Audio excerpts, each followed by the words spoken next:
Olá, amigos e amigas, sejam todos muito bem-vindos a mais uma atividade da Rosa Cruz Áurea.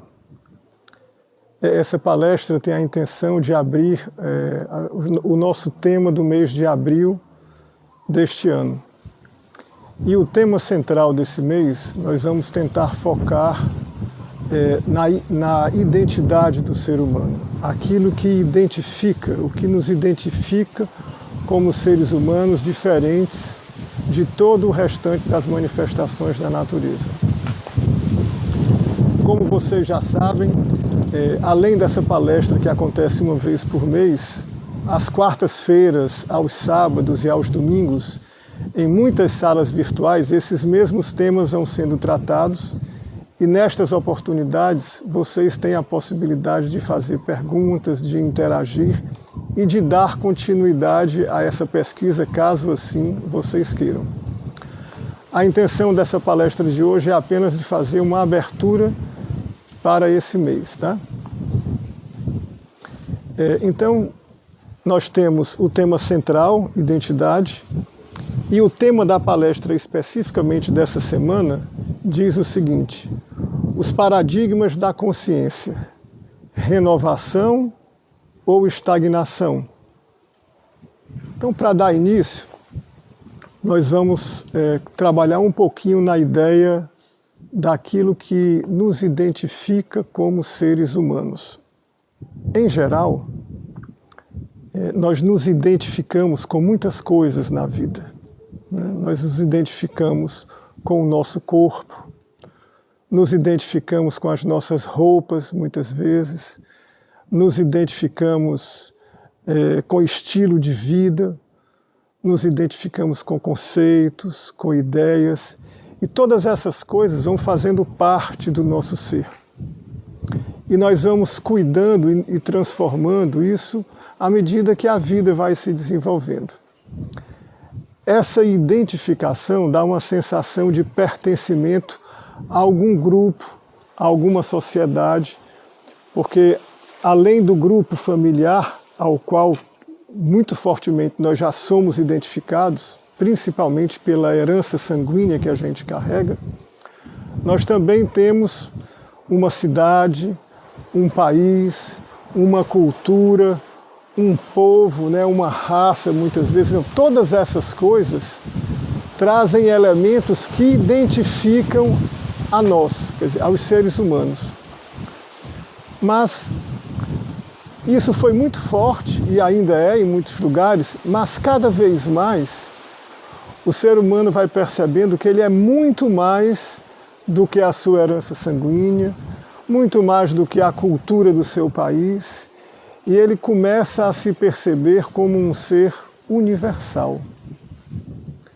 Porém, aí ele começa a perceber também dentro de si os conflitos, porque por mais que ele lute consigo mesmo, essas forças que nos ligam a aspectos hereditários, familiares, a conceitos, a pré-conceitos, tudo isso tem uma força muito grande dentro de nós. E não é pelo simples fato de nós assim querermos mudar que essas coisas acontecem, que essas mudanças de fato se realizem dentro do nosso sistema. Porque muitas dessas situações estão gravadas de forma automática, quer dizer, elas se manifestam de forma automática, elas estão marcadas muito profundamente dentro de nós. E, de um modo geral, a psicologia já falou muito sobre isso, né? Principalmente a psicanálise, quando ela fala do inconsciente, tanto individual como do inconsciente coletivo, de uma cultura, né? De um povo. E que nós, ao nascermos, já trazemos essa bagagem. E essa bagagem ela não é fácil de ser retirada do nosso mundo interior, né? Ela tem como que uma vida própria. E isso causa em nós, em primeiro lugar, uma sensação de pertencimento, mas também uma sensação de prisão quando nós começamos a observar de forma mais universal a vida. Então, nós começamos a perceber que a nossa identidade mais profunda como ser humano não está ligada a nada dessas coisas que nós falamos até há pouco. Há uma coisa que nós não conseguimos identificar dentro de nós, na verdade não é uma coisa, né? É algo muito profundo, mas que nos caracteriza, né? Que traz uma sensação de que aonde nós estivermos sendo colocados por essas coisas externas, nós em algum momento vamos nos sentir prisioneiros. E por isso buscamos a mudança, a transformação, a libertação desses parâmetros que são reforçados diariamente por diversas mídias, por diversos grupos, enfim. Isso é a vida de todos nós no nosso dia a dia. Creio que vocês conseguem perceber também dentro de vocês esse próprio conflito. Então nós podemos, nesse primeiro bloco, falando da nossa identidade mais profunda, chegarmos à seguinte conclusão: nós ainda não atingimos a profundidade do nosso ser mais interior, aquilo que caracteriza o ser humano, diferentemente de todos os outros reinos com os quais nós convivemos. E agora, partindo para o segundo momento da nossa palestra de hoje, nós queríamos abordar o tema da semana, que fala sobre os paradigmas da consciência. E para isso nós vamos precisar conversar um pouquinho primeiro sobre o que é consciência. O que é que nós identificamos como consciência? Para nos ajudar um pouco, nós gostaríamos de citar aqui um pequeno verso da literatura indiana que diz o seguinte: Deus dorme na pedra, respira na planta, sonha no animal e desperta no homem. Esse pequeno verso nos coloca diante de 4 elementos distintos. Nos coloca diante de um processo de transformação da consciência ao longo de um processo evolutivo que levou milhões, milhares de anos para que chegássemos até aqui, aonde nós estamos hoje falando sobre isso. O primeiro caracteriza o reino mineral, que tem um estado de consciência ligado àquela condição que lhe foi dada naquele momento. E por isso que ele dorme, Deus dorme na pedra. Há uma latência naquele estado. E o verso seguinte diz, ele respira na planta. E nós podemos ver já um grau de consciência diferenciado entre o mineral e o vegetal. Foi acrescido àquela consciência mineral uma certa vitalidade, né?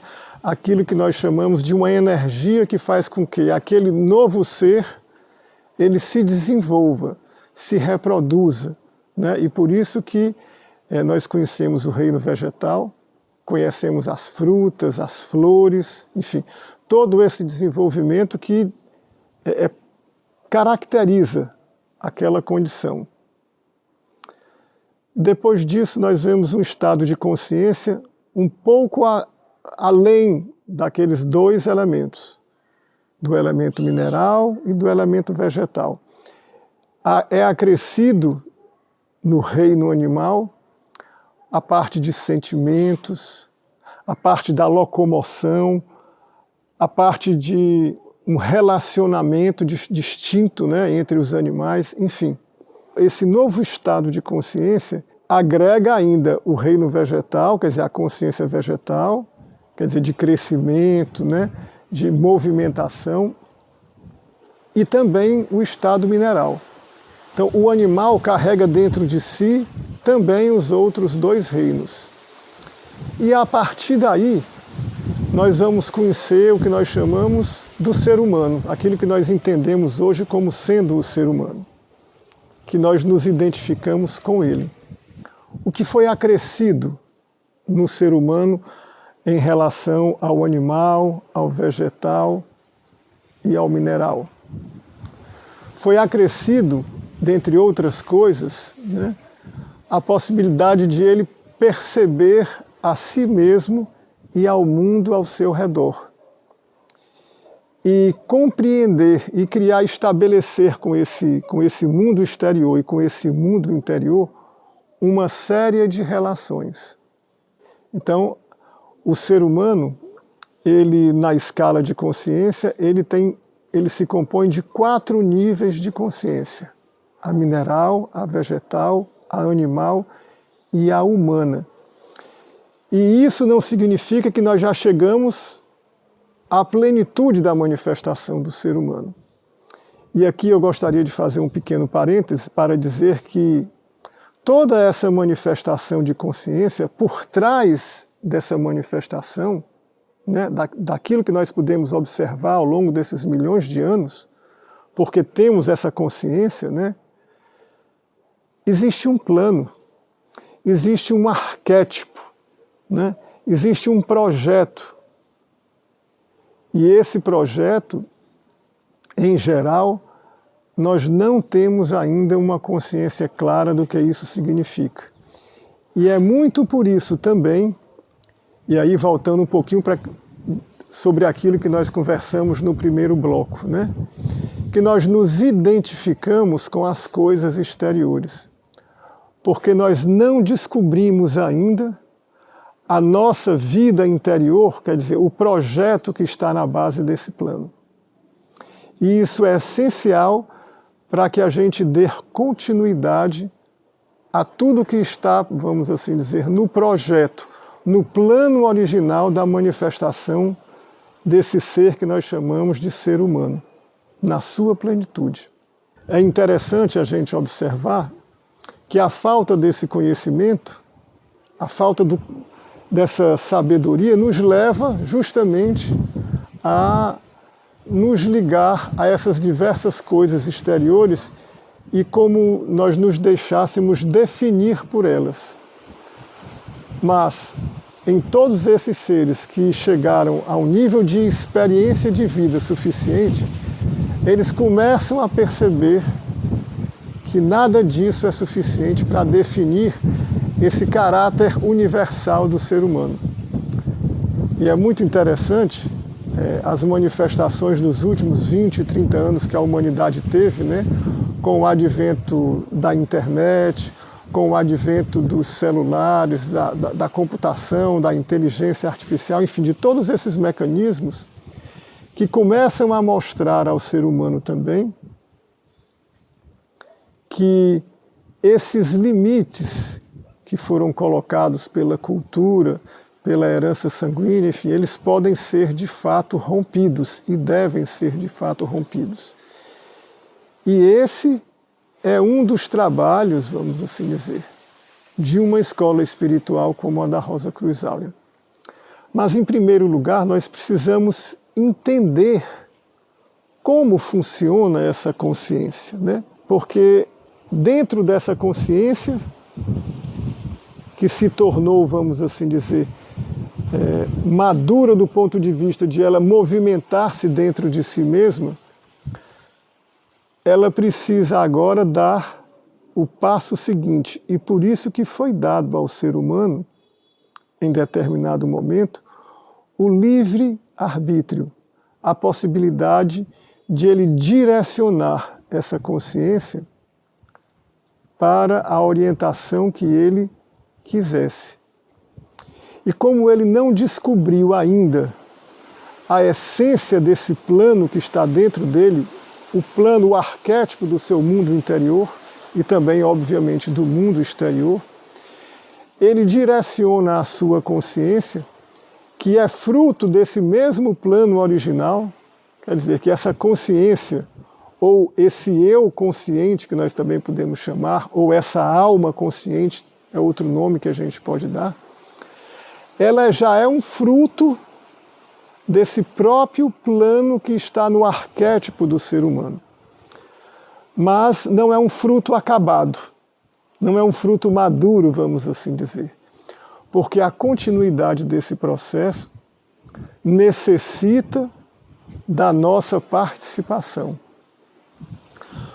Todos os estágios anteriores do mineral até esse que nós chegamos, da autoconsciência, da consciência de si mesmo e do mundo exterior, e da relação que nós mantemos com esse mundo exterior, ele foi nos dado, né? Nós não participamos na criação desses vários níveis de consciência.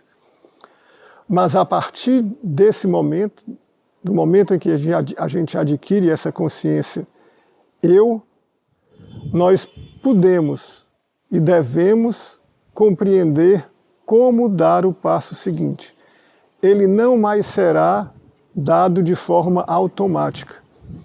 E é isso que caracteriza muito fundamentalmente a época que nós estamos vivendo. Em geral, a época que nós estamos vivendo, ela está levando o ser humano a essa compreensão de forma forçada, empurrando todos nós aos limites da nossa manifestação. E isso é um ponto muito benéfico, porque faz com que o ser humano levante para si mesmo e de forma genérica todos esses questionamentos. E como o potencial de transformação está dentro de si mesmo e não fora, ele começa a entender que precisa percorrer um caminho interior. Um caminho em direção à essência do seu próprio ser. Porque até então ele está ligado muito nas vestes exteriores. Esse voltar-se para o mundo interior é essa busca que nós estamos vendo a humanidade fazer de forma bastante intensa, principalmente a juventude, né, os seres mais jovens hoje estão assim, buscando de fato entender, responder aquelas perguntas fundamentais. Por que eu existo?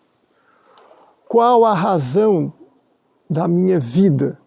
Com que propósito e com que finalidade eu vou levar a minha vida? E enquanto essas respostas não estiverem claras para nós, nós vamos continuar respondendo de forma automática aos estímulos externos e internos que partem da nossa herança sanguínea, do nosso karma pessoal, das ligações que fizemos, que a nossa consciência fez em vidas anteriores, né, em existências anteriores. Todo esse material, ele também faz parte do nosso campo de respiração. Ele faz parte do nosso campo de vida pessoal. Está ligado aos nossos pensamentos, está ligado aos nossos sentimentos. Então existe como que uma rede de influências que já compõem essa nossa veste, que nós podemos chamar também de uma veste astral ou de um corpo astral, e que esse corpo astral, quer dizer, essas ligações com todas essas tendências que nós já trazemos, elas tornam dinâmicas principalmente a nossa vida de pensamentos, que é, por exemplo, o instrumento por excelência que nos diferencia principalmente dos outros reinos, né?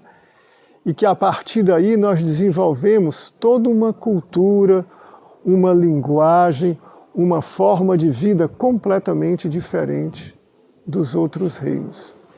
Então nós entendemos agora, ainda de forma muito genérica, quais são esses paradigmas da consciência e até que ponto eles, nos movimentam.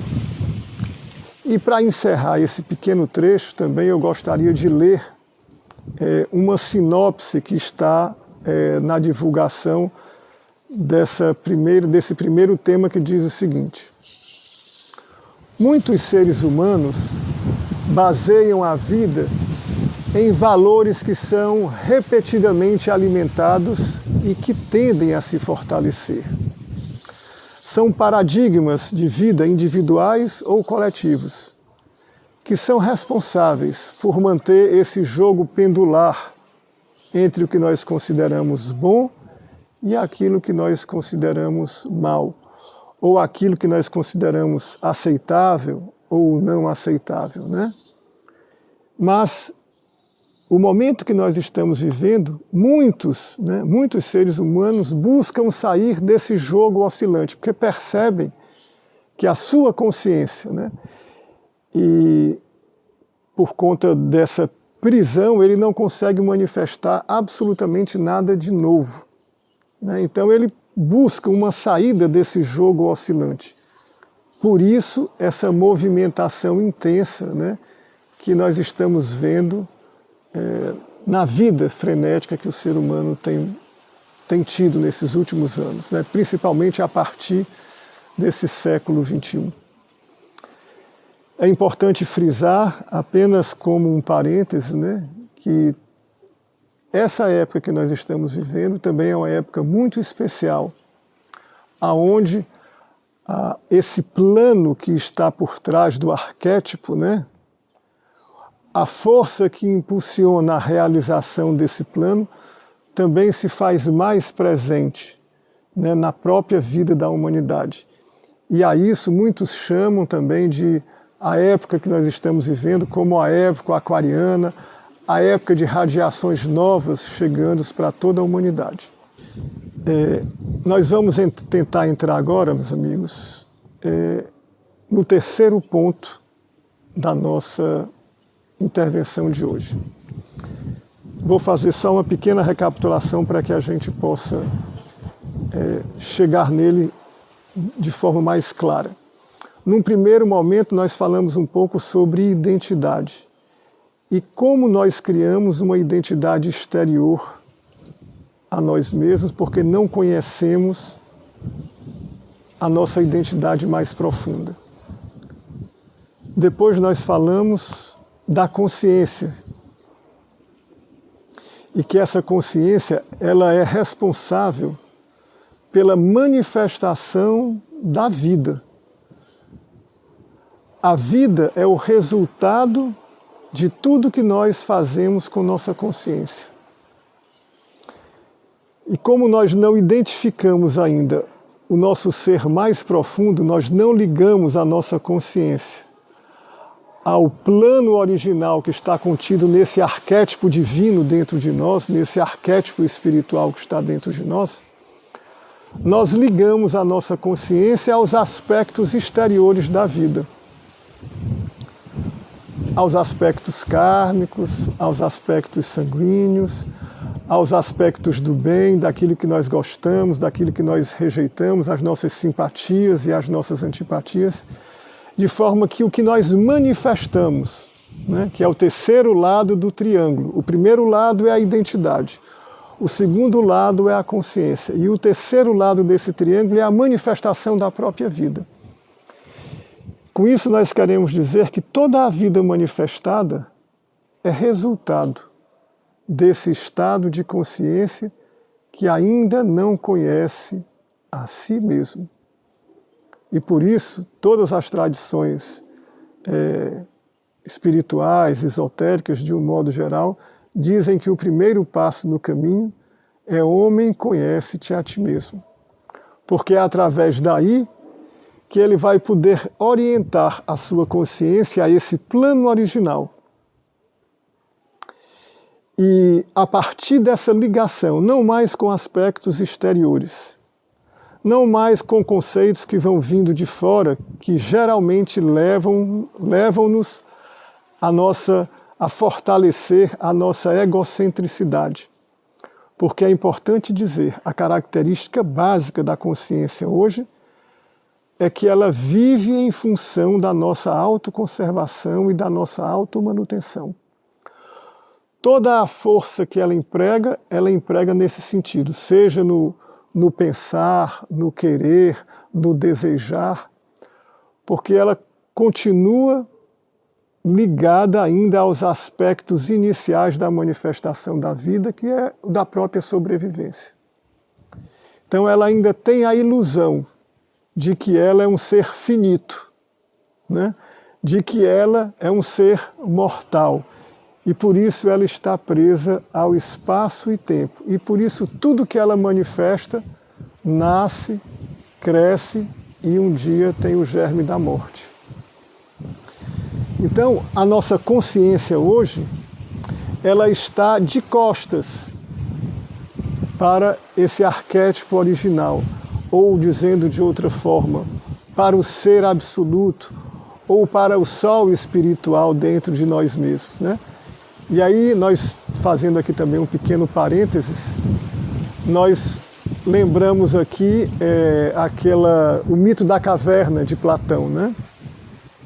Que ele fala exatamente, que ele mostra como o ser humano se relaciona com sombras, né? Essas identificações que nós falamos, porque ele está de costas para o sol.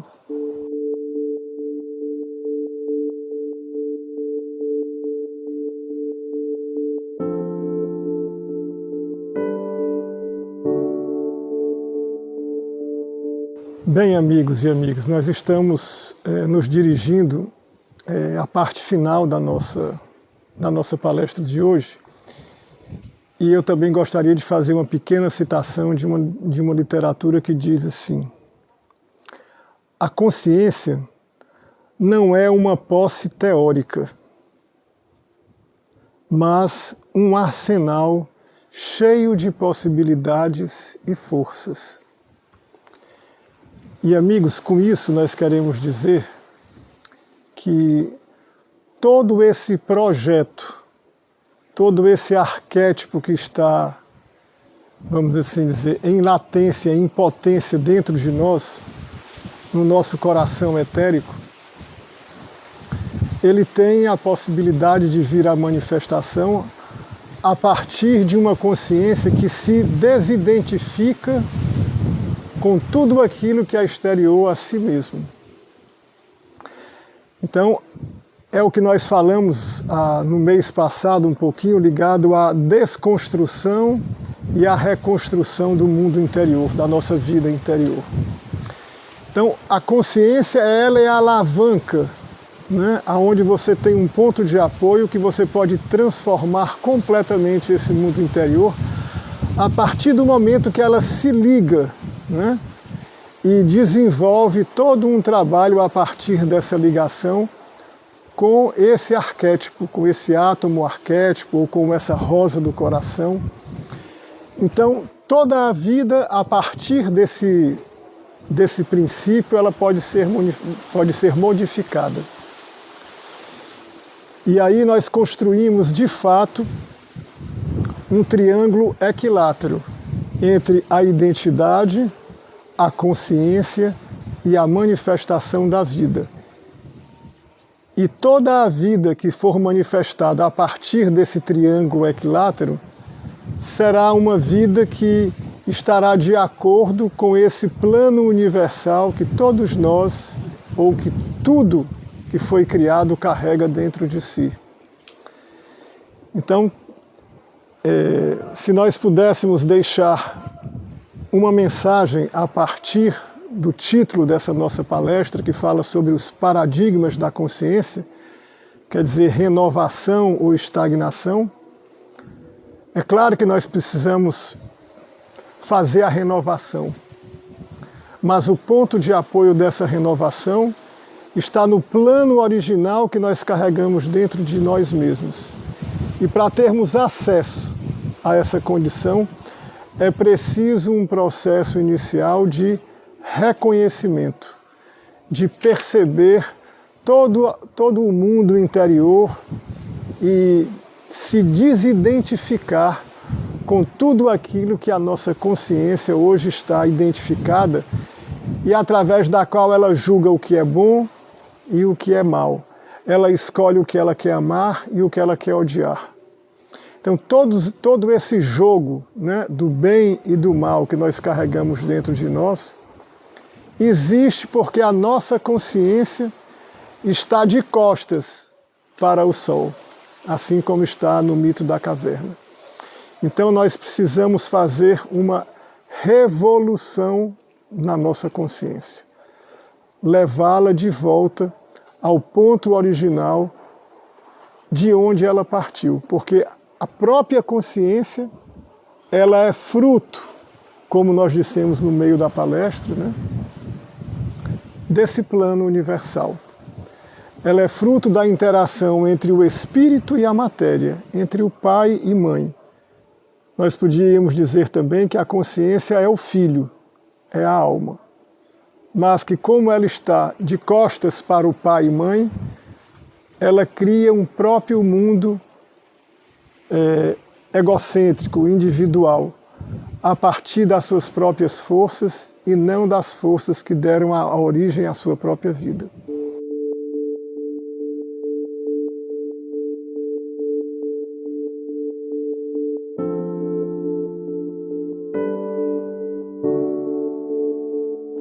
Amigos e amigas, muito obrigado por terem participado. Espero que nós possamos ter contribuído de alguma forma com a pesquisa que vocês estão realizando.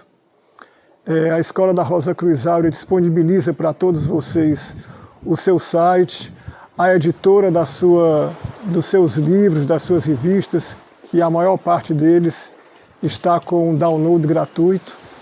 Temos a nossa revista Logon, que também é muito importante vocês fazerem pesquisas nela. Temos também uma infinidade de palestras como essa gravadas nos nossos canais do YouTube, do Facebook, do Instagram. Enfim, vocês têm à disposição um material enorme para que vocês possam, através da pesquisa, chegar ao reconhecimento de que esse caminho que é ofertado pela Rosa Cruz Áurea é um caminho que pode ser percorrido por cada um de vocês, ou se vocês não se identificaram com esse caminho também é uma outra possibilidade. Mas pesquisem, né? Não deixem de, vamos assim dizer, dar impulso a esse desejo intenso de encontrar respostas, porque um dia a gente encontra, tá bom? Obrigado a todos e até uma próxima oportunidade.